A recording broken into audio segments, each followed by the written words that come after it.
नमस्कार, नमस्ते हिमाचल कार्यक्रम में आप सभी का स्वागत है। मैं सोनिका ढडवाल। नमस्ते हिमाचल कार्यक्रम में हर बार हम आपको प्रेरणादायक व्यक्तित्व से मिलाते हैं। सफलता केवल मंजिल तक पहुंचना ही नहीं है, बल्कि वह सफर है जिसमें संघर्ष, अनुशासन, सीख और निरंतर प्रयास रहता है। जी हाँ, आज हम इस नमस्ते हिमाचल कार्यक्रम में जानेंगे कि किस तरह से आप कैसे सफल हो सकते हैं।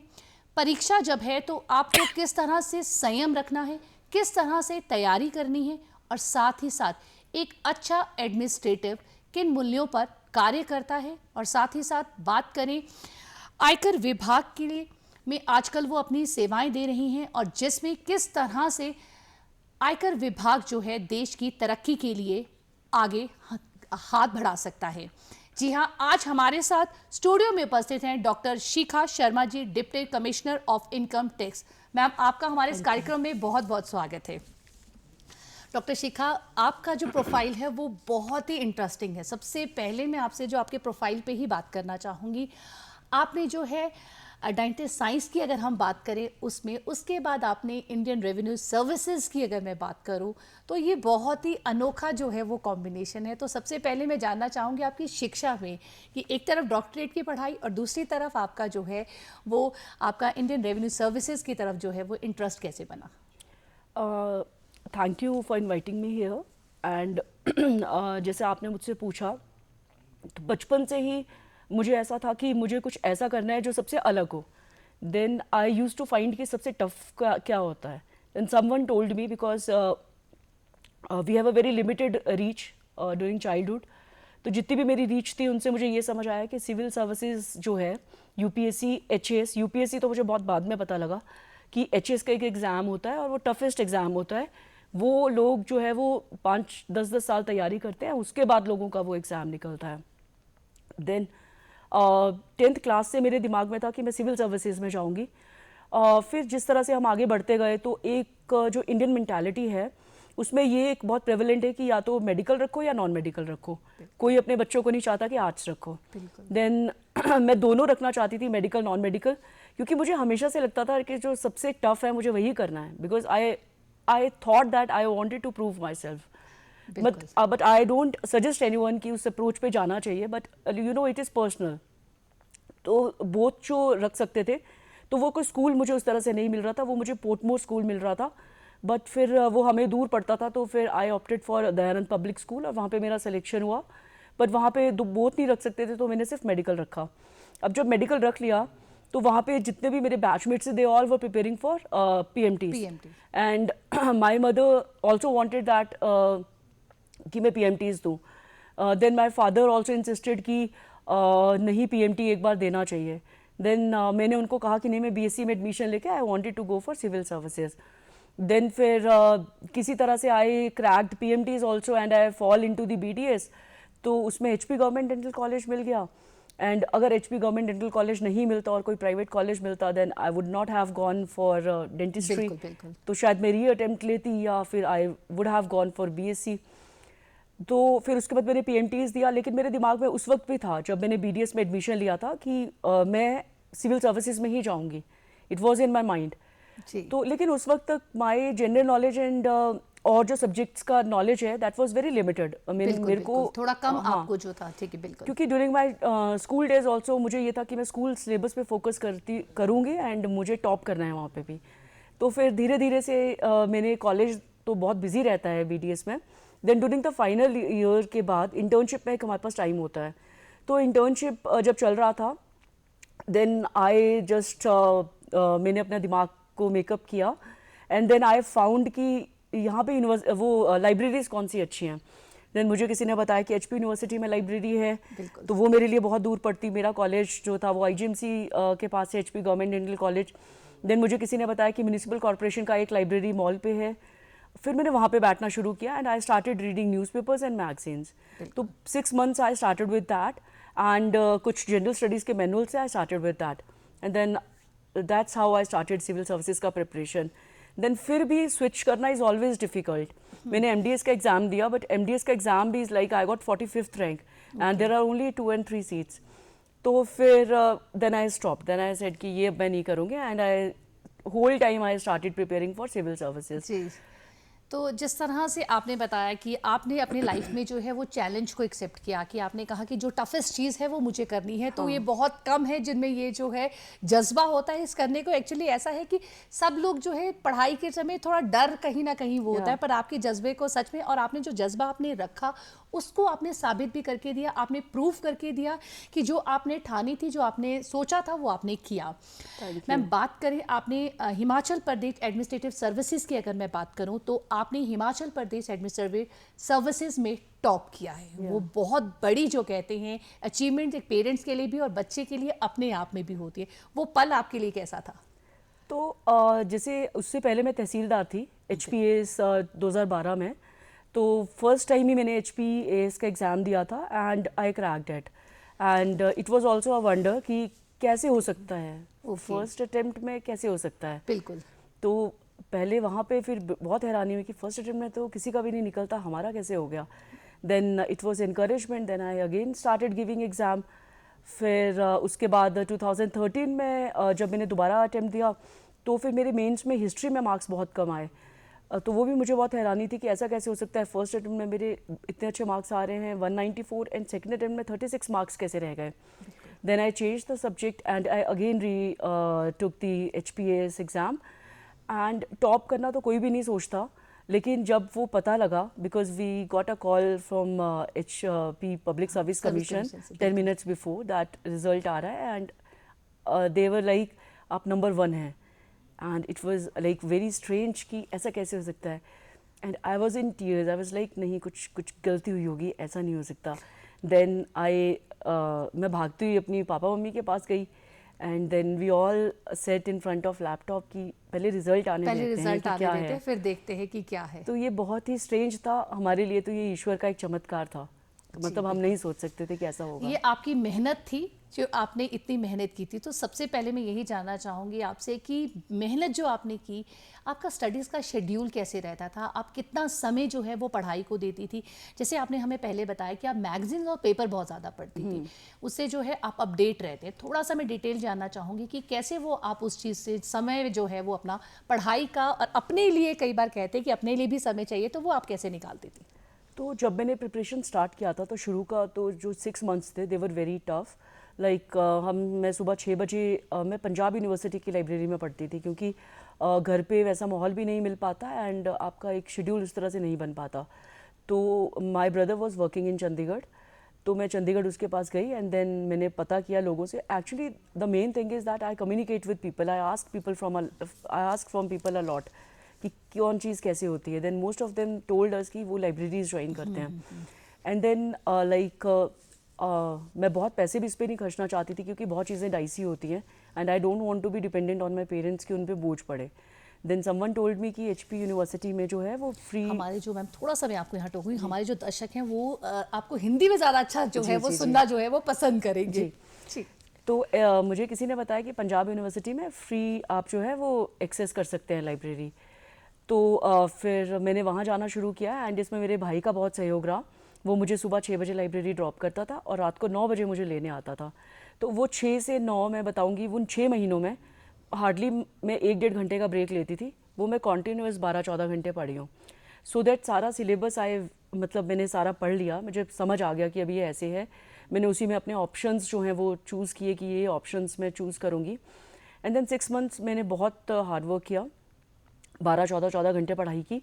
उसके बाद फिर मैंने एग्ज़ाम्स देना शुरू किए। तो मेरा पहला एग्ज़ाम जो था, अब मैंने जैसे कोचिंग नहीं ली, तो पर जो एग्ज़ाम्स निकल रहे थे UPSC तब तक मैंने नहीं सोचा था। तो जितने भी स्टेट सर्विसेज के एग्ज़ाम्स निकल रहे थे मैं उनको भरती थी। तो फर्स्ट एग्ज़ाम मेरा राजस्थान का था, वो मैंने प्री क्लियर कर दिया with in 6 months of preparation. वो भी मेरे लिए बहुत वो था कि अच्छा ऐसा भी हो जा रहा है। एंड देन फिर उसके बाद ही HS का एग्ज़ाम आया। फिर मेरा राजस्थान का मेंस के बाद मेरा हिमाचल का भी प्री क्लियर हो गया और मैंने हिमाचल का भी मेंस दिया। और वो सारा 1 साल के अंदर अंदर मेरे क्लियर होने लग गए एग्ज़ाम्स। एंड देन मैं मतलब बहुत लोगों को ये भी बताना चाहूँगी कि अगर मैं पब्लिक सर्विस कमीशन के एग्ज़ाम की तैयारी कर रही थी तो मैंने सिर्फ उस पर ही फोकस नहीं किया। मैंने बैंकिंग के भी एग्ज़ाम निकाले हैं। मैंने Indian council of agriculture research का एक एग्ज़ाम निकला था एडमिनिस्ट्रेटिव ऑफिसर का, मैंने वो भी दिया। इनफैक्ट मैंने स्टेनो का भी एग्ज़ाम्स दिए हैं। जो भी एग्ज़ाम उस टाइम पे निकले हैं मैंने सारे एग्ज़ाम्स भरे हैं। तो मेरा स्टेट बैंक ऑफ इंडिया में भी as a probationary officer selection हुआ था। स्टेट बैंक ऑफ पटियाला, उस वक्त ये इकट्ठे नहीं होते थे बैंक्स, उसमें भी सिलेक्शन हुआ था। पीएनबी बैंक में भी सिलेक्शन हुआ था। एडमिनिस्ट्रेटिव ऑफिसर आईसीआर में भी मेरा सिलेक्शन हुआ था एंड मेरा यहाँ पे तहसीलदार में भी सिलेक्शन हो गया। और राजस्थान पब्लिक सर्विस कमीशन से मुझे इंटरव्यू का कॉल आया था, लेकिन फिर मैंने वो नहीं दिया।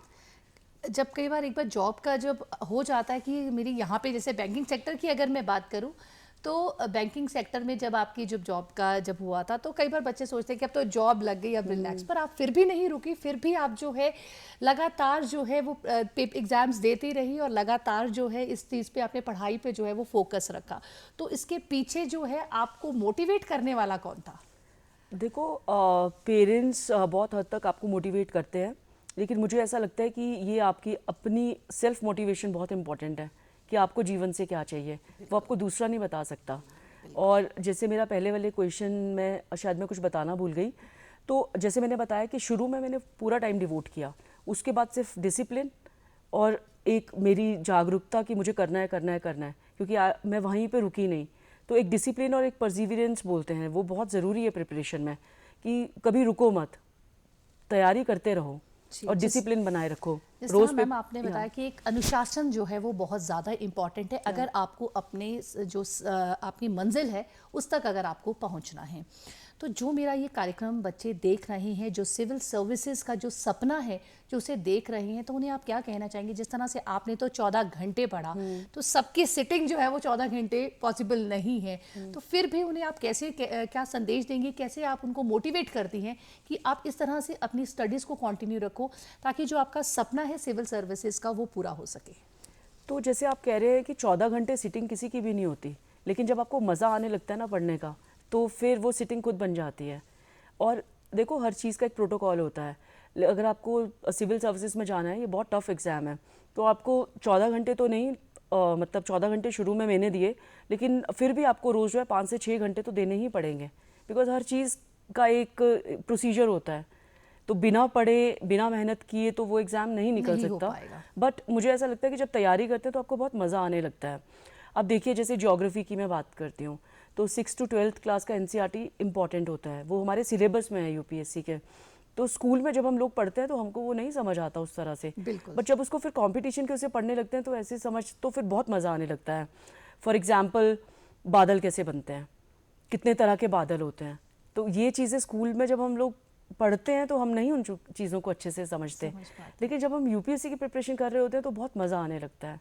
इसी तरह से कोई और फिनोमिनाज भी हैं ज्योग्राफीज़ में, हिस्ट्री में बहुत चीज़ें ऐसी हैं, तो आपको अच्छा लगता है कि ऐसा भी था, ऐसा भी था, हम स्कूल में क्या पढ़ रहे थे फिर, बट मतलब आपका इंटरेस्ट बनने लगता है। जी बिल्कुल, ये सही बात कही मैम ने कि आपको जो है, अगर आपको अपने सपना जो है वो पूरा करना है तो आपको सपने को पालना होगा, अपने सपने को उसमें ढलना होगा, जिसे कहते हैं कि उस सपने को आप तभी पूरा कर पाएंगे कि आप उस सपने के लिए जो है संघर्ष जो है वो आपको करना पड़ेगा, उसमें मज़ा लेना पड़ेगा, उसको एक बोझ समझ के ना करें। जो आप तैयारी कर रहे हैं उसको ये रखें कि मुझे इसको मंजिल को पाना है, ये मेरा सफ़र है और मुझे वो रोचक जो है उस सफ़र को बनाना है। मैं बात करूँ मैं आपसे कि आप जो हैं कि आपने पत्रकारिता, लोक प्रशासन, इतिहास, अलग अलग विषय जो है वो आपने पढ़े हैं, ये सब कॉम्बिनेशंस जो हैं वो बिल्कुल सब अलग अलग है, तो इसके पीछे क्या कोई सोच है या बात करें परिस्थितियां थी? परिस्थिति बात करके तो मुझे नहीं लगा कि कुछ ऐसी परिस्थिति थी, तो ये सब इतना रोचक कैसे है? आपने जो इतिहास भी आप बात करें, हम आपने कम्युनिकेशन का भी पढ़ा है, जर्नलिज्म भी आपने किया है और आपने दंत चिकित्सा की बात करें वो भी किया, ये कॉम्बिनेशन सारे बिल्कुल अलग है, तो इसके बारे में, इसके पीछे क्या था? तो जैसे शुरू से ही मेरे दिमाग में ऐसा है कि मुझे सब चीज़ों को जानना है। तो जैसे आपने कहा, पब्लिक एडमिनिस्ट्रेशन मैंने इसलिए कर लिया क्योंकि ये मेरा ऑप्शन भी था जब मैं प्रिपरेशन कर रही थी। तो मुझे लगा जब मैं इतना प्रिपरेशन में ये पूरा सब्जेक्ट पढ़ ही रही हूँ, देन मैं टाइम क्यों ख़राब करूँ, तो मैं साथ में एमए फिल कर लेती हूँ। फिर वो पब्लिक एडमिनिस्ट्रेशन भी हो गया, फिर अब मैं नौकरी में भी आ गई। फिर मुझे लगा कि चलो अब हिस्ट्री मेरा ऑप्शन था, मेरा इंटरेस्ट भी है, तो मैंने हिस्ट्री में भी कर लिया। देन जर्नलिज्म का मुझे शुरू से ही शौक था कि किस तरह से न्यूज़ रीडिंग करते होंगे, मतलब मुझे बहुत अच्छा लगता था देख के। तो फिर मैंने जर्नलिज्म का कोर्स कर लिया। तो जैसे मेरे एक के बाद एक कोर्स ख़त्म होते गए, तो मुझे लगता है कि ये हमको एंगेज भी रखता है और हमको नई लर्निंग भी देता है, क्योंकि अगर हम स्टॉप कर देंगे देन हम नहीं सीख सकते नई चीज़ें। तो जैसे बिल्कुल आपने कहा कि हम रुक नहीं सकते, वो आज आप भी अभी तक नहीं रुकी हैं। साथ ही साथ मुझे कहीं से पता चला कि आप लॉ भी जो है वो साथ साथ कर रही हैं, तो ये और भी इंटरेस्टिंग है। फिर लॉ का कहाँ से आपको इंटरेस्ट आया? तो जैसे मैंने बताया नहीं शायद आपको कि मैंने इन्फोर्समेंट डायरेक्टोरेट ईडी में भी एज अ डिप्टी डायरेक्टर काम किया है। जी। तो जब हम ईडी में काम कर रहे थे तो मुझे लगा कि लॉ बहुत ज़रूरी है, क्योंकि वहाँ पे हर चीज़ जो है वो क्रिमिनल लॉ से डील होती है। तो फिर मुझे लगा कि अब मैं अभी कुछ कर भी नहीं रही हूँ और लॉ एक दो यूनिवर्सिटीज़ करवा भी रही थी, तो मुझे लगा मैं लॉ फिर कर लेती हूँ। तो मेरे 2 ईयर्स हो चुके हैं, लास्ट ईयर अभी बचता है। बहुत सारे प्रोफाइल जो हैं वो, बहुत सारी डिग्रीज जो है वो आपके साथ जो है वो जुड़ी हुई हैं। सब लोगों को जो है सफलता इतनी आसानी से नहीं मिलती है। कई बार ऐसा होता है कि आप संघर्ष भी करते हो, आप जो है पूरी मेहनत भी करते हो, तो कई बार आपको निराशा भी जो है उसी के साथ जो है वो मिलती है। कई बार सफलता इतनी हो जाती है कि बच्चा पूरी तरह से टूट जाता है, वो सोचता है कि अब मुझे कुछ करना ही नहीं है। तो कैसे अपने आप को मोटिवेट करें, कैसे अपने आप का मोराल जो है वो बढ़ाएं कि नहीं मैं कर सकती हूँ, मैं कर सकता हूँ और मैं करूँगा। उसको आप कैसे बच्चों को कैसे मोटिवेट करें? तो जैसे कोई भी सक्सेस है वो कोई फाइनल डेस्टिनेशन नहीं समझो, मतलब ये जर्नी है लाइफ की। और जीवन में एक चीज़ हमेशा याद रखनी चाहिए कि लर्निंग हमेशा कॉन्टिन्यूस है। अगर आप रुक गए, आपने लर्निंग बंद कर दी, तो आप फिर सस्टेन नहीं कर सकते।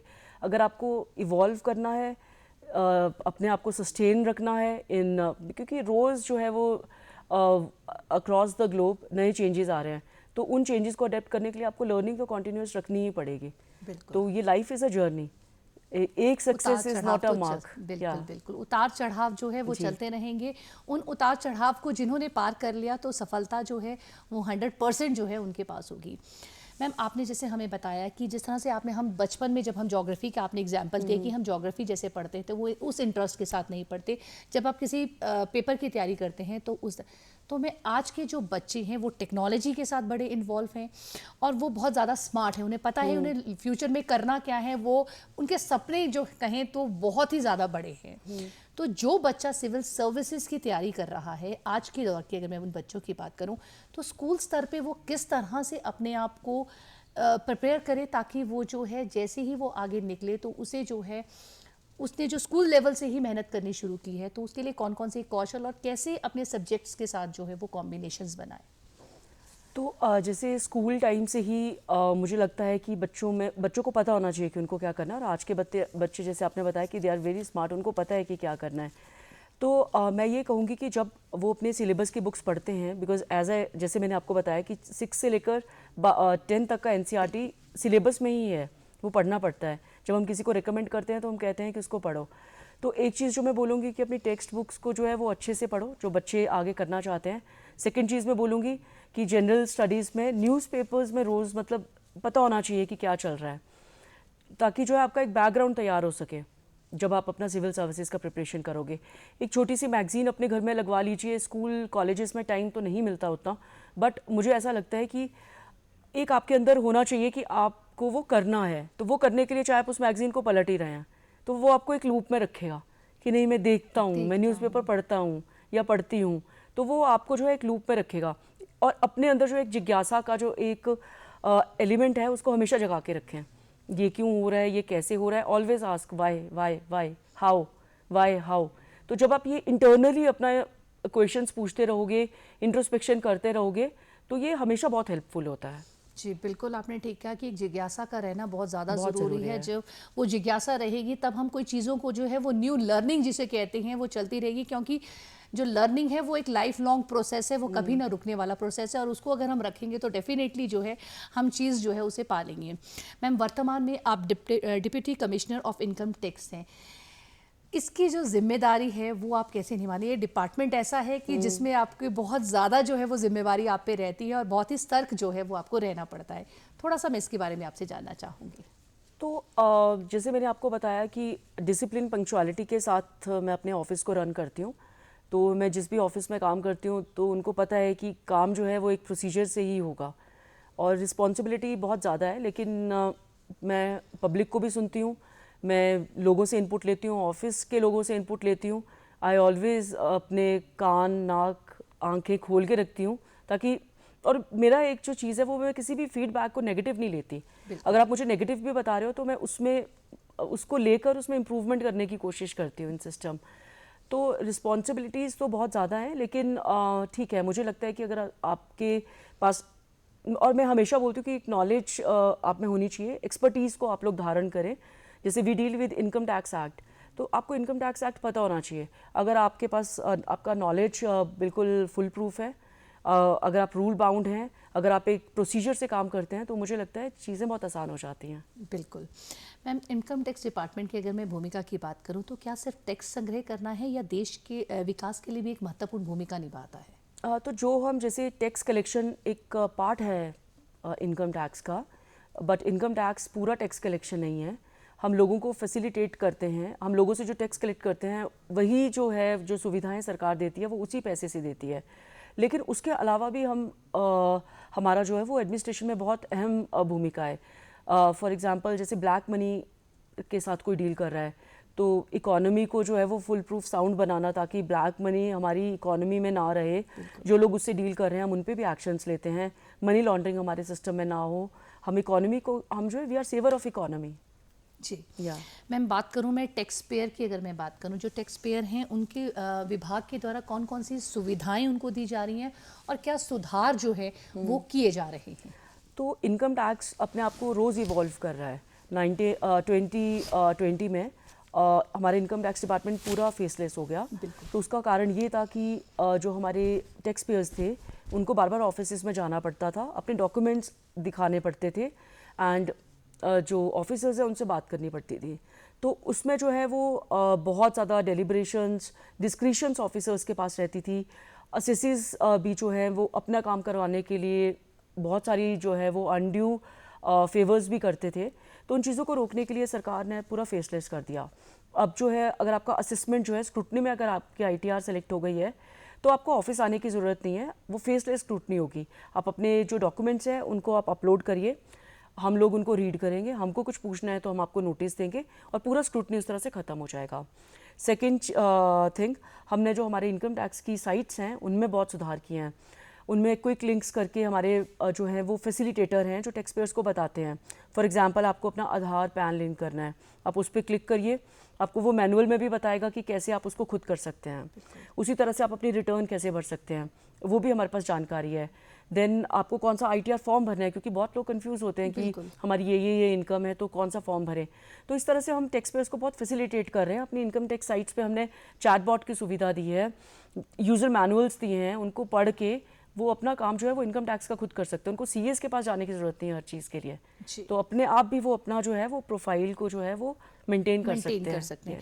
मैम, हम टैक्स कंप्लाइंस की अगर बात करूं तो उसके लिए जागरूकता का होना बहुत ज़्यादा ज़रूरी है, और साथ ही साथ सबसे बड़ा चीज़ है एक विश्वास का माहौल बना के रखना, वो सबसे ज़्यादा जो है वो महत्वपूर्ण है। तो उसको आपका डिपार्टमेंट किस तरह से वो विश्वास जो है वो बना के रखता है? और जागरूकता की अगर बात करें, वो आपने थोड़ा सा हमें बताया भी, थोड़ा सा मैं और डिटेल में जानना चाहूँगी आपसे। तो जिस तरह से हमने बताया कि हम टैक्स पेयर्स को कहते हैं कि हमारे पास आने की ज़रूरत नहीं है, आप अपने डॉक्यूमेंट्स जो है वो फाइलिंग ईमेल से भेजो, हम भी उनको नोटिस ईमेल से ही भेजते हैं, तो वो हम पे विश्वास कर सकते हैं। दूसरा, आजकल जो है गुड गवर्नेंस की बात हो रही है, जो टैक्स हम कलेक्ट कर रहे हैं गवर्नमेंट जो है उसको फुली यूटिलाइज़ कर रही है, जो है वो बहुत सुविधाएँ सरकार लोगों को दे रही है। उस तरह से हमने जो है वो लोगों में ट्रस्ट बिल्ड किया है। देन अगर असेसिस को कोई प्रॉब्लम है तो हमारा एक CP ग्राम निवारण, वो ग्रीवेंस पोर्टल है, आप डायरेक्टली अपना कंप्लेंट उस पर लॉन्च करिए, उसका निवारण जो है वो 30 डेज में हमको रिप्लाई देना पड़ता है। बिल्कुल। तो इस तरह से we are accountable to people. जी बिल्कुल। मैम, अगर मैं करदाता और विभाग के बीच की पारदर्शिता के बारे में जानना चाहूँ तो वो कितना ट्रांसपेरेंट जो है वो है? तो जिस तरह से मैंने बताया कि अब जो हमारा कम्युनिकेशन है to the assessees, to the tax payer, वो फाइलिंग के थ्रू जाता है, मेल के थ्रू जाता है, हम उनको नोटिस देते हैं। We don't ask them to come, हम कहते हैं आप वहीं से रिप्लाई कीजिए। अगर आपको कोई अपनी पर्सनल प्रॉब्लम है तो आप जो है वो हमारे ऑफिस में आ सकते हैं। तो वी ट्राई कि वो हम पे ट्रस्ट करें और एक जो है ट्रांसपेरेंसी हमारे बीच में बनी रहे। एंड एक हमने सिटीज़न चार्टर भी है हमारा, उसमें फिक्स है कि अगर कोई काम है, अगर आपका आधार पैन लिंक होना है वो कितने दिनों में हो जाएगा, आपको बताया गया है कि अगर उसके बियॉन्ड अगर आपका काम चाहता है तो आप अपना ग्रीवेंस लॉन्च कीजिए। जी बिल्कुल। तो मैम अगर मैं इनकम टैक्स डिपार्टमेंट की बात करूं तो इनकम टैक्स डिपार्टमेंट के प्रति जो धारणाएं हैं वो बहुत अलग है। तो वो जो धारणा है उसको किस तरह से लोगों की जो आप दूरदर्शन के माध्यम से आई है, मैं चाहती हूँ कि वो जो धारणा लोगों के बीच में है, एक कहता है कि इनकम टैक्स डिपार्टमेंट है तो कहीं ना कहीं वो धारणा रहती है, तो सोच को कैसे बदले? तो देखो, अब जिस तरह से हम गुड गवर्नेंस की बात करते हैं, अभी मैंने ट्रांसपेरेंसी अकाउंटेबिलिटी के आपको कुछ मैकेनिज्म बताए जो हमने अडॉप्ट किए हैं। तो देखिए, जो पहले वाली चीज़ें थी वो अलग थी। एडमिनिस्ट्रेशन भी पहले ऑनलाइन नहीं चलता था, लेकिन इनकम टैक्स डिपार्टमेंट का मोस्ट ऑफ द काम जो है अब वो ऑनलाइन होता है, असेसिस को नहीं बुलाया जाता। तो हम कोशिश कर रहे हैं कि जो पहले वाली चीज़ें थी, देखो विद टाइम एवरीवन इवॉल्व, तो वो पीछे छोड़ते हुए बाकी चीज़ें आगे जो जो सुविधाएं हम उनको दे रहे हैं, जितना ट्रांसपेरेंसी अकाउंटेबिलिटी हम लोग अपने डिपार्टमेंट में डिलीवर कर रहे हैं, तो हम चाहेंगे कि आदमी उस सोच से बाहर आए, उस फियर से बाहर आए, एंड इनकम टैक्स डिपार्टमेंट को एडमिनिस्ट्रेशन का एक पार्ट समझ के अप्रोच करे जहाँ जहाँ उनको प्रॉब्लम्स हैं, एंड हर आदमी उनको रिजॉल्व करने के लिए बैठा है। तो पर वो डर जो है वो खुद खत्म करना पड़ेगा। अगर मैं टेक्स एडमिनिस्ट्रेटिव के साथ साथ मैं पब्लिक पॉलिसी की अगर मैं बात करूं तो उसके बीच में भी जो है वो काम किया गया है, तो वो काम क्या है, कैसे समन्वय जो है वो बिठाया गया? तो देखिए, फिर जो हमारा टैक्स डिपार्टमेंट है, हम कहते हैं कि we are the face of department. बिल्कुल राइट। तो हम जो है वो किसी में फियर नहीं पैदा कर रहे। हमारा एक जो पब्लिक पॉलिसी, जो हमारा पूरा पॉलिसी फ्रेम होता है, उसका approach is tax friendly, citizen centric. तो we are there for you. आप हमारे पास आइए, हमको अपनी प्रॉब्लम बताइए, आप हमको अप्रोच करिए। उसके बहुत सारे मैकेनिज्म हैं। आप आपको ईमेल के थ्रू अप्रोच करिए, आप हमको जो है वो हमारे सीपी ग्राम पोर्टल से, ई निवारण पोर्टल से, जो आपको कोई समस्या है उनसे अप्रोच करिए, आप डायरेक्टली हमारे पास आइए। अब हम टैक्स पेयर्स जो हमारे जो कंसिस्टेंट हैं, जो डिफ़ॉल्ट नहीं करते, उनको हम लोग जो है वो फैसिलिटेट भी करते हैं, फेलिसिटेट करते हैं। तो we are trying to build a relationship. तो हमारी पॉलिसीज इस तरह से चेंज हो रही हैं। बिल्कुल मैम, एक बहुत महत्वपूर्ण बात ये है कि कई बार ऐसा होता है कि जो टैक्स पेयर है, कई बार कई लोग ऐसे हैं जो बोलते हैं कि मैं तो टैक्स की पेयर के रेशो में आता ही नहीं हूँ, तो मैं रिटर्न क्यों फाइल करूँ, तो मुझे तो रिटर्न फाइल करने की ज़रूरत नहीं। क्या हर व्यक्ति को, जो अगर मैं बात करूं, रिटर्न फाइल करने की ज़रूरत है? जिनके पास पैन है उन सबको भरना चाहिए, क्योंकि ये एक मैकेनिज्म है कि आप बता रहे हैं कि आप इस देश के सिटीजन हैं। बिल्कुल। और इसका सिर्फ मकसद ये नहीं है कि टैक्स, इनकम टैक्स रिटर्न सिर्फ टैक्स देना नहीं है। इनकम टैक्स रिटर्न देना आपकी एक जो है जिम्मेदारी भी है सरकार की तरफ। उससे आप अपनी जो है भागीदारी सरकार में दिखा रहे हैं, और उससे बहुत फ़ायदे भी हैं। अगर आपको बैंक लोन चाहिए वो आपको ITR पूछते हैं, आपको विदेश में पढ़ाई करने जाना चाहिए, आपको अपनी इनकम टैक्स रिटर्न ज़रूरी दिखानी पड़ती है। तो ऐसी बहुत सारी चीज़ें हैं जहाँ इनकम टैक्स रिटर्न की ज़रूरत पड़ती है, और आपकी इनकम अगर टैक्सेबल इनकम से बिलो भी है तब भी आप अपनी ITR ज़रूर भरिए। जैसे मैम आपने 18 साल के बाद आपने कहा कि 18 साल के बाद जो है वो टैक्स पेयर को जो है, जो मतलब टैक्स पेयर की अगर मैं बात नहीं करूँ, जो रिटर्न फाइल जो है वो भरनी पड़ती है। जो 18 साल तक तो बच्चा जो है वो हम पढ़ाई कर रहा होता है, तो जैसे मैंने आपको कैसे करे वो बताया कि विदेश में पढ़ाई अगर आपको करनी है तो आपको अपनी इनकम टैक्स रिटर्न ज़रूरी होती है। जी, ये आज हमने दूरदर्शन के माध्यम से बहुत ही महत्वपूर्ण बात की हमें जानकारी मिली है कि टैक्स पेयर जो सिर्फ वही नहीं है, टैक्स रिटर्न सिर्फ उन्हें ही फिल नहीं करना है जो नौकरी कर रहे हैं या कोई अपना व्यापार कर रहे हैं। 18 साल अगर आपकी उम्र हो चुकी है, आपको वोटिंग राइट्स मिल चुके हैं, तो आप भी जो है वो अपने भविष्य को सुरक्षित रखने के लिए आपको जो है रिटर्न जो है वो फाइल करनी है। अगर आप उस दायरे में आते हैं या नहीं भी आते हैं, पर आपके अपने फ़ायदे के लिए जो है वो आपको पे करना बहुत ज़्यादा, क्या फॉर्म को भरना बहुत ज़्यादा ज़रूरी है। मैम बात करूं मैं आपसे, आपने जापान में graduate institute of policy studies जो है वहाँ पे भी आपको पढ़ाई करने का अवसर मिला। पढ़ाई का जो संयोग है वो आपके साथ बहुत ही शुरू से मुझे लग रहा है बहुत ज़्यादा है, और साथ ही साथ सबसे ज़्यादा इम्पॉर्टेंट वहाँ का ये है कि आपको आउटस्टैंडिंग अचीवमेंट अवार्ड जो कहे वो मिला है। तो वो किस चीज़ के लिए मिला? एक अलग कंट्री में जाके अपने आप को प्रूव करना और आउटस्टैंडिंग अवार्ड मिलना, वो आपको उसके लिए हार्दिक शुभकामनाएं। बट वो अवार्ड किस लिए मिला वो भी मैं आपसे जानना चाहूँगी।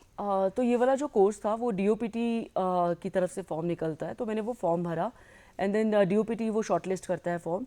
DOPT शॉर्टलिस्ट करने के बाद एम्बेसी भी उसको शॉर्टलिस्ट करती है कैंडिडेट्स को, एंड देन वो जो जापान की मिक्स्ड मिनिस्ट्री है, ministry of education and culture, फिर वहाँ से एक इंटरव्यू कंडक्ट होता है। तो फिर वो इंटरव्यू भी मेरा क्लियर हुआ, एंड देन फिर मुझे वहाँ पे पूरे विश्व में से सिर्फ 10 लोग चुने गए थे, तो उसमें मुझे जाने का मौका मिला। एंड फिर वहाँ पे हमको जो है वो एक्सचेंज प्रोग्राम की तरह ये होता है उस देश के भी जो सिविल सर्वेंट्स हैं वो भी मतलब बहुत सारे 10 देश के लोगों के सिविल सर्वेंट्स जो थे वो थे, उनमें से मैं भी एक थी। तो हम अपनी प्रैक्टिसेस को एक्सचेंज करते हैं, उनकी प्रैक्टिसेस को हम समझते हैं, वो हमारी प्रैक्टिसेस को समझते हैं, एंड देन साथ मिलके हम लोग एक पॉलिसी पेपर्स बनाते हैं। तो जो वो मेरा पॉलिसी पेपर था, मैंने गिग इकोनॉमी पे काम किया था कि किस तरह से टैक्सेशन और सोशल सिक्योरिटी को बढ़ाया जाए गिग इकोनॉमी में। तो मैं बताना चाहूँगी गिग इकोनॉमी वो होती है, जैसे हिमाचल में तो अभी ये बहुत प्रेवलेंट नहीं है, जैसे ज़ेप्टो, ब्लिंकिट, जो पार्ट टाइम लोग जो है वो काम करते हैं, उनका जो है वो सोशल सिक्योरिटी नहीं होता। तो my policy paper was about कि कैसे टैक्सेशन और सोशल सिक्योरिटी को साथ में लेके हम गिग इकोनॉमी को इम्प्रूव कर सकते हैं। तो उसमें जो है वो मेरा बेस्ट पेपर चुना गया था और उसके लिए मुझे डायरेक्टर्स अवार्ड मिला था for my outstanding academic achievements. Very good, उसके लिए बहुत ही अच्छी अचीवमेंट जो है वो मैम आपके नाम है। मैम अब बात करूं मैं कि जो जापान में जब आपने वो पढ़ाई की और जब आप कह रहे हैं कि आपने एक्सचेंज की अपनी जो है पॉलिसी, आपने बात की, तो उससे बहुत ज़्यादा लर्निंग जो है कुछ अच्छा सीखने को मिला होगा। तो वो जो सीख आपने है वो अपने साथ अपने कार्य में भी प्रैक्टिकली उसको यूज़ किया?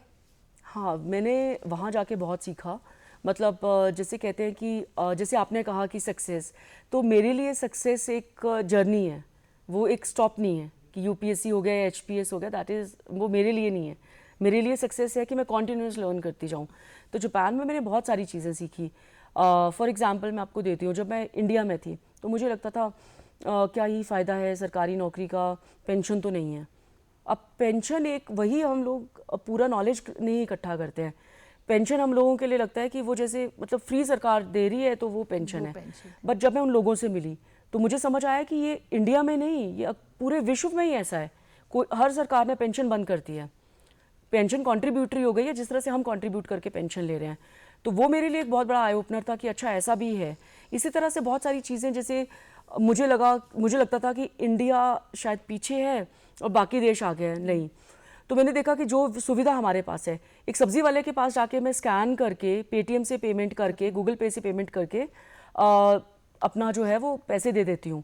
ये बहुत सारे कंट्रीज़ में है ही नहीं, लोगों को पता ही नहीं है कि स्कैन से भी पेमेंट हो सकता है। तो इस तरह से बहुत सारी चीज़ें मैंने सीखी, इंटरैक्शन किया, हम कहाँ इम्प्रूव कर सकते हैं, हम कहाँ इम्प्रूव नहीं कर सकते। जैसे अभी डॉग्स का, बंदरों का, ये एक बहुत इशू है, ये फॉरेन कंट्रीज़ में जैसे नहीं है। तो हम लोग जब बात करते हैं तो ऐसे बहुत सारी चीज़ें हमने सीखी जो है, और वो आपने अपनी प्रैक्टिकल लाइफ में भी है जो बात करें वो इम्प्लीमेंट की। मैम ने बहुत अच्छी बात कही कि सफलता सिर्फ ये नहीं है कि आप एक सर्विस जो है, आप जो है एक अपने लिए एक साधन चुन लें, बट सफलता वो है जो निरंतर चलती रहती है। आप किसी भी कार्य क्षेत्र में हैं, कुछ ना कुछ अलग करते रहिए, अपने आप को प्रूव करते रहिए, पढ़ाई को कंटिन्यू रखिए, जिस तरह से आज डॉक्टर शिखा ने हमें बताया और वो कर भी रही हैं। मैम आपने कई विभाग में जो है वो काम किया है। हाँ जी। आपने कई विभाग में जो है अपनी पहचान जो है वो बनाई है। एक अच्छे एडमिनिस्ट्रेटिव की पहचान क्या है? Quick decision making. बिल्कुल। और मेरी भी यही आदत है, आई डोंट डिले फाइल्स। जो भी डिसीजन लेना है वो quick decision low, but quick decision is like with all the logics and जो फैक्ट्स हैं। जैसे साइमन डिसीजन मेकिंग के लिए कहता था कि एक साइमन बहुत बड़े ऑथर है डिसीजन मेकिंग पे, उनकी थ्योरी है पब्लिक एडमिनिस्ट्रेशन में कि जो फैक्ट सर्कमस्टांसेस मेरे पास अभी हैं उनके अकॉर्डिंग आप डिसीजन लीजिए। कोई भी डिसीजन परफेक्ट नहीं होता, बट अच्छा एडमिनिस्ट्रेटर वही होता है जो सिचुएशंस को देखते हुए, सर्कमस्टांसेस को देखते हुए क्विक डिसीजन ले लें। जी, बहुत अच्छी बात की कि क्योंकि अक्सर यही देखा गया है कि हम डिसीज़न लेने में हमेशा डबल माइंड हो जाते हैं, लें या ना लें। वो जो लेना और ना लेने में जो है वो देरी हो जाती है, वो समय जो है वो उस समय हाथ से निकल जाता है। मैम बात करें, आपने प्रशिक्षण कार्यक्रमों में भी अध्यापन जो है वो किया हुआ है। एक अच्छे अधिकारी और अच्छे प्रशिक्षण के लिए क्या समानताएँ जो हैं वो होनी चाहिए? तो देखो, मुझे ऐसा लगता है कि अगर आप पढ़ा भी रहे हैं और फिर वही काम आप ऑफिस में भी कर रहे हैं, वो बहुत क्लैरिटी लाता है। क्योंकि मुझे लगता है कि जब हम लोग पढ़ते रहते हैं या मैं कोई फाइल्स पे कर भी रही हूँ साइन, तो वो बड़ा लिमिटेड सा रहता है। लेकिन जब आप क्लासेस लेते हैं, आप लोगों को पढ़ाते हैं, तो आपका एक नॉलेज बड़ा वाइडन होता है। सामने वाला पता नहीं क्या क्वेश्चन पूछ ले, तो उससे फिर आप कोशिश करते हैं कि अच्छा ये ऐसे हो सकता है, ये ऐसे हो सकता है, तो यू गो डीप।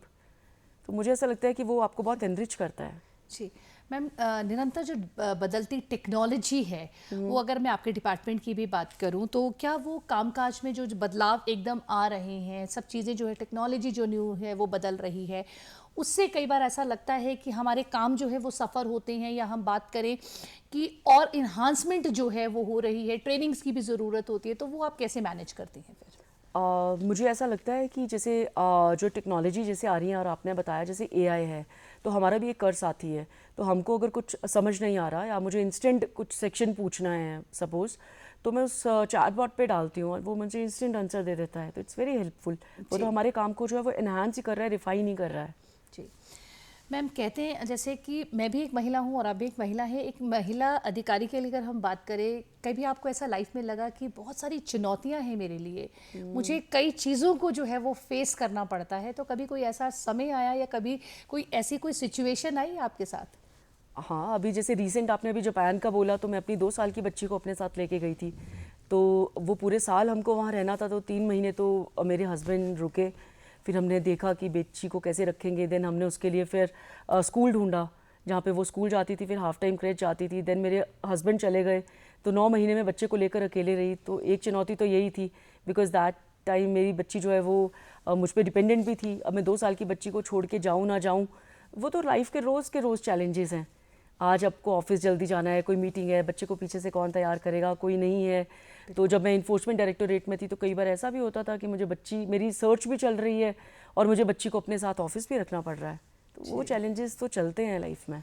वो चैलेंजेस जो आपने फेस किए, वो आज आप जो हैं जिस मुकाम पे हैं, वो आपने उन चैलेंजेस की वजह से ही आपने उनको एक कहते हैं ना कि एक बैरियर ना समझ के आपने उनको एक्सेप्ट किया और उन्हें पार किया। और ये एक हमारी जो महिलाएं हमारा जो कार्यक्रम देख रहे हैं उनके लिए भी है कि कभी भी जो रुकावटें आती हैं, रुकावटें क्या जो समस्याएं आती हैं, उनको अगर हम अच्छे से पार कर लें, तभी हम जो है वो सफलता जो है वह पा सकते हैं। मैम, एक सफलता के पीछे जो है एक मूल्य जो अगर मैं बात करूं तो वो बहुत ज़्यादा महत्वपूर्ण है, वो आपकी लाइफ में कौन सा है? मेरे लिए मेरे पापा ही सबसे ज़रूरी है, क्योंकि उन्होंने मुझे जितना प्रोत्साहन दिया है उतना कभी कोई नहीं कर सकता। मुझे लगता है हर आदमी की लाइफ में कोई ऐसा होता होगा। तो अभी भी जैसे शादी हो जाती है तो मतलब ठीक है, आपके हस्बैंड भी नहीं चाहते कि आपका फैमिली लाइफ सफ़र हो, बट मेरे पापा आज भी ऐसे हैं कि हम बैठे हैं, तू कर जो करना है। जी, परिवार आपने बताया, कैरियर और अपनी पर्सनल लाइफ, इसके बीच में आप संतुलन कैसे बनाती हैं? क्योंकि आपका जो शेड्यूल है वो बहुत ज़्यादा बिजी है, उसके साथ साथ बिजी के साथ साथ आप पढ़ भी रही हैं और उसके साथ साथ आप एक माँ भी हैं, एक माँ होने का भी फ़र्ज़ जो है वो पूरा कर रही हैं, पत्नी होने का भी जो है वो फ़र्ज़ जो है वो पूरा कर रही हैं। तो इसके बीच में एक संतुलन आप कैसे बनाती हैं? मैं सिर्फ एक ही चीज़ बोलूँगी कि जो लोग कहते हैं वक्त नहीं है, वक्त नहीं है, वक्त हर चीज़ के लिए होता है। ये डिपेंड करता है कि आपके लिए इम्पोर्टेंट क्या है। बिल्कुल। तो मेरा हर चीज़ मैनेज हो जाता है और ऐसा नहीं है, मैं अपने बच्चे को भी टाइम देती हूँ। मैं ऑफिस में भी जैसे शिमला का तो वर्क कल्चर ऐसा नहीं है, तो दिल्ली में हम 9-9 10-10 बजे तक भी काम करते थे, ईडी में भी हम इतना काम करते थे। तो मैं हर चीज़ को जो है, जैसे अगर मैं शाम को अपनी बच्ची को वक्त नहीं दे पा रही तो मैं सुबह उसको वक्त दूंगी, मैं उसको कुछ ना कुछ पढ़ाऊँगी, सिखाऊँगी। और घर के भी काम जो है वो करने पड़ते हैं सबको अपने अपने। तो मुझे लगता है कि सब चीज़ें बैलेंस हो जाती हैं, बस आपको पता होना चाहिए कि कौन सा वक्त किस चीज़ को कितना देना है। बिल्कुल, आपने कहा कि वक्त जो है वो आपको, समय को जो है 24 घंटे सबके पास है। हाँ जी। सब कहते हैं 24 घंटे हर एक के पास है और उनको किस तरीके से आप अपना समय जो है किस तरह से बांटते हैं वो सबसे ज़्यादा महत्वपूर्ण आपके लिए है।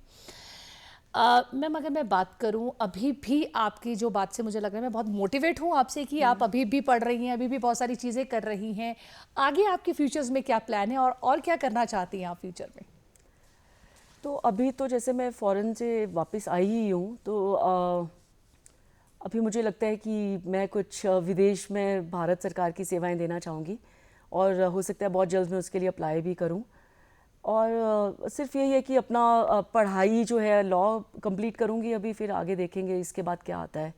एंड हो सकता है कि मैं पीएचडी का भी सोचूं, बट अभी जो मेरा प्रयास रहेगा कि मैं भारत सरकार की तरफ से विदेश में कोई सेवाएं दूं। जी मैम, युवा कहें या अगर मैं जो हमारा कार्यक्रम जो दूरदर्शन के माध्यम से जो हमारा कार्यक्रम अभी युवा देख रहे हैं या जो जो भी हमारा कार्यक्रम देख रहे हैं, आप उनको क्या संदेश देना चाहती हैं? और पढ़ाई में जो सिविल सर्विसेज की अगर मैं बात करूं, सिविल सर्विसेज के अलावा भी जो कई परीक्षाओं की जो है वो तैयारी कर रही हैं, उनको आप क्या मैसेज देना चाहेंगी? फर्स्ट चीज़ तो मैं ये कहना चाहूँगी कि जो लोग कहते हैं हम फेल हो गए, फेलियर कुछ नहीं होता, ये सिर्फ जर्नी होती है। लाइफ में कुछ चीज़ें सिखाने के लिए होती हैं और कुछ चीज़ें आगे बढ़ने के लिए होती हैं। तो जैसे मैंने बताया कि सक्सेस आप पे डिपेंड करता है। आपको लगता है कि एक एचएएस या यूपीएससी का एग्ज़ाम क्लियर करके आपका जीवन बन गया, तो वैसा नहीं होता। लाइफ में जो है कॉन्टीन्यूस इम्प्रूवमेंट चाहिए होती है, लाइफ चलती रहती है। एचएएस यूपीएससी भी नहीं होता कि अगर आपका वो नहीं हुआ तो आपका लाइफ ख़त्म है। लाइफ में जो है वो बहुत सारी अपॉर्चुनिटीज़ हैं, जो ये नहीं करते वो ये करते हैं, जो ये नहीं करते वो ये करते हैं। बट आप जहाँ हो वहाँ पे ब्लूम करो।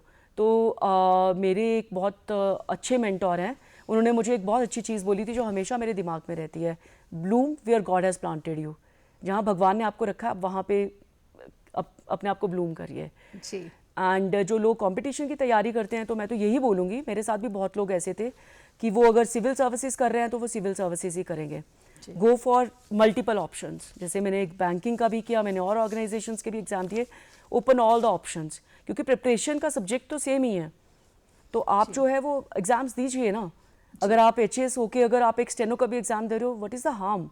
जी, आप सीख ही रहे हो। सीख ही रहे हैं। बिल्कुल रखिए कि निरंतर जो है वो कुछ ना कुछ आप जो है वो सीखती रहिए। अगर मैं बात करूं भारत सरकार की व्यवस्था के लिए, अगर मैं आप कहूं तो आप जो इतना पढ़ाई भी किया है आपने, और आप जो है एक आपका सपना भी है कि आप भारत को रिप्रेजेंट करें, आपका जो आपने हमें बताया, तो एक व्यवस्था परिवर्तन अगर आप चाहें, ऐसा कौन सा सुधार है जो आप चाहेंगी कि मैं ये बदलाव जो है वो करना चाहूँगी, जिससे जो है आपका जो एक्सपीरियंस के अकॉर्डिंगली आपको लगता है कि ये सुधार से जो है बहुत ज़्यादा इम्प्रूवमेंट्स जो हैं वो आ सकती हैं?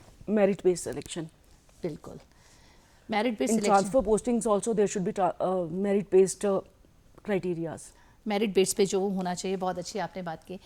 मैम, कोई ऐसा एक्सपीरियंस आपका जो पढ़ाई से रिलेटेड हो या आपके कार्यक्षेत्र से रिलेटेड हो, कोई ऐसा एक्सपीरियंस आपको याद है जो आप हमारे दर्शकों के साथ शेयर करना चाहते हैं कि वो एक्सपीरियंस जो है वो पढ़ते हुए समय का भी बेशक हो कि मैं आज तक कभी नहीं भूली?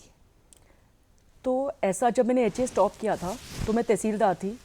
तो मैं राम शहर में काम कर रही थी और मैं पिछले दिन ही एग्ज़ाम देने आई थी। क्योंकि मैंने बहुत छुट्टी भी मैं एग्ज़ाम्स के लिए नहीं लेती थी, बस जब एग्ज़ाम देने होते थे तो 5-6 दिन की छुट्टी लेती थी। तो मैं रात को राम शहर से पहुंची और सुबह मेरा एग्ज़ाम था। तो सुबह हम 7 बजे जब बाहर निकले तो हम देखते हैं कि बर्फ़ पड़ी है, और वो बर्फ़ जो है वो काफ़ी हैवी स्नोफॉल हुआ था उस वक्त। 2014 में फरवरी में मेरा एग्ज़ाम था। अब उसमें गाड़ी भी नहीं चल सकती थी, और मेरा घर 8 किलोमीटर 9 किलोमीटर की दूरी पे है पब्लिक सर्विस कमीशन से। फिर हमने जैसे ही देखा कि बर्फ़ पड़ी है, हम वैसे ही तैयार हुए। और हम मतलब मेरे पापा, जैसे अर्जुन के एक सारथी थे कृष्ण जी, वैसे मेरे भी सारथी हैं मेरे पापा। तो मुझे लगता है किसी के पेरेंट्स इतना नहीं करते होंगे। मेरे पापा खुद चले, मुझे कमीशन में छोड़ा। 8 किलोमीटर हम पैदल गए, 2 घंटे हम लोगों को लगे। इतना बर्फ़ पड़ा था, हम लोग वॉकिंग जो है वो चक्कर से हम पब्लिक सर्विस कमीशन पहुँचे।